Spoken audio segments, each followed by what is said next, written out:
Naroda GIDC phase 2 ની અંદર આગ લાગવાનો બનાવ બન્યો હતો।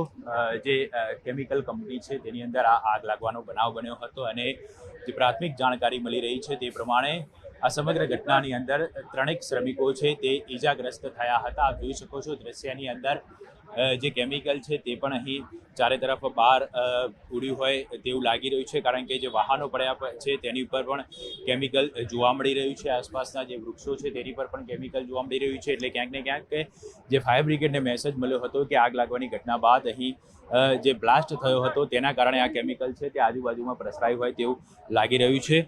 સમગ્ર ઘટનાની જાણ જ્યારે ફાયર બ્રિગેડને કરવામાં આવી હતી ત્યારે 7થી વધારે ગાડીઓ છે તે ઘટના સ્થળ પર પહોંચી હતી અને આગ પર કાબુ મેળવવા માટેના તમામ પ્રયાસો છે તે પણ શરૂ કરવામાં આવ્યા હતા। આ સમગ્ર ઘટનાની ગંભીરતાને ધ્યાનમાં રાખીને ડીસીપી, એસીપી, પીઆઈ સહિતના જે પોલીસ અધિકારીઓ છે તે પણ તાત્કાલિક અહીં આવી પહોંચ્યા હતા અને આ સમગ્ર મામલે આપણે જે ડીસીપી ઝોન 4 છે તેમની સાથે વાત કરીશું। સર, પ્રાથમિક શું વિગત જાણવા મળી રહી હતી? MSN ઇન્ડસ્ટ્રીઝ છે, ત્યાં એક રિએક્ટરમાં જે રિએક્શન થવાના કારણે બ્લાસ્ટ થયું છે અને ત્યાં 3 લોકોને ઈજા થઈ છે। ત્રણેયને સારવાર માટે હોસ્પિટલ ખાતે લઈ ગયા છીએ અને રિએક્ટરમાં બ્લાસ્ટ થયા પછી ત્યાં નજીકમાં એક ટ્રકની અંદર હાઇડ્રોજન સિલિન્ડર્સ હતા, તો એને એક સેકન્ડરી બ્લાસ્ટ થયું છે ફર્સ્ટ બ્લાસ્ટના કારણે। અત્યારે fire teams, health teams, police teams ત્યાં હાજર છે અને જે સ્થિતિ ઉપર કાબુ અત્યારે લઈ લીધું છે। સર, કઈ રીતની હવે પોલીસ દ્વારા આગળની તપાસ કરવામાં આવશે?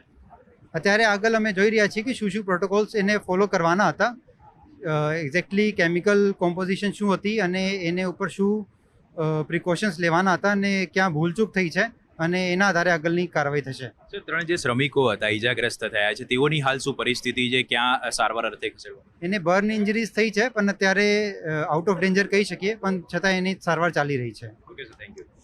તો આપ જોઈ શકો છો આ જે કેમિકલ કંપની છે કે જેની અંદર આ આગ લાગવાનો બનાવ બન્યો હતો અને 3 શ્રમિકો છે તે હાલમાં ઈજાગ્રસ્ત થયા હતા। 2 બ્લાસ્ટ થયા હોવાની વાત સામે આવી રહી છે, પરંતુ જે નિયમો પ્રમાણે આ કામગીરી થતી હતી કે કેમ તે અંગે પોલીસ દ્વારા હવે તપાસ કરવામાં આવશે। હું આપણે દ્રશ્યની અંદર બતાવવા માંગીશ કે જે બ્લાસ્ટ છે તે પણ કેટલા ભયાનક હોઈ શકે છે, કારણ કે ચારે તરફ આપ જોઈ શકો છો જે ફેક્ટરી છે તે એની બહાર ના આ દ્રશ્યો છે અને ત્યાં જે વાહનો પડ્યા હતા આ વાહનોની ઉપર કેમિકલ પડ્યું હોવાનું અને કેમિકલ ઉડ્યું હોવાનું આપ જોઈ શકો છો। બહારની બાજુ પણ આ પ્રકારની જો ભયાનક પરિસ્થિતિ હોય તો અંદર કયા પ્રકારની પરિસ્થિતિ હોય તે સ્પષ્ટપણે સમજી શકાય છે। હાલમાં તો આ સમગ્ર મામલે પોલીસ દ્વારા વધુ તપાસ કરવામાં આવી રહી છે અને પોલીસ હાલમાં આ સમગ્ર મામલે તપાસ કરી રહી છે અને તપાસ બાદ હકીકત જાણવા મળશે કે જે નિયમો છે તે નિયમોનું પાલન થતું હતું કે કેમ।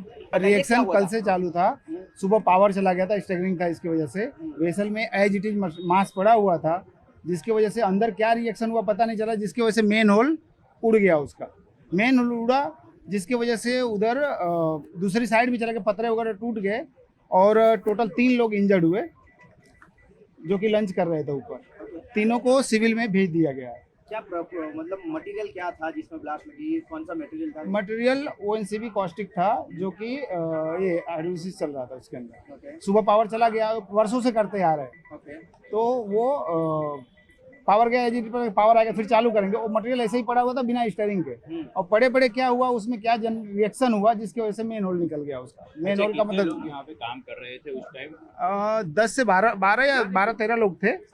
લંચ ટાઈમ ही था।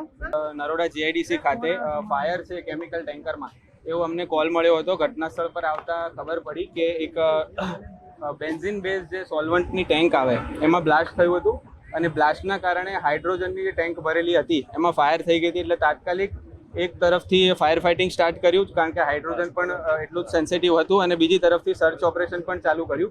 સર્ચ ઓપરેશનમાં આપણને ટોટલ 4 કેઝ્યુલિટીઝ મળેલ હતી, જેને સિવિલ હોસ્પિટલ ખાતે ખસેડવામાં આવી છે। કેટલા લોકો આગ પર કાબુ મેળવવામાં આવ્યો છે? ફર્ધર કાર્યવાહી શું રહેશે? ટોટલ જે હાઇડ્રોજનની ટેન્ક હતી એને આપણે ફાયર ફ્લેમ કટ ઓફ કરી લીધી છે, કુલિંગ પ્રોસેસ પણ અત્યારે પૂરી કરેલ છે અને સર્ચ ઓપરેશન પણ પૂર્ણ કરેલ છે।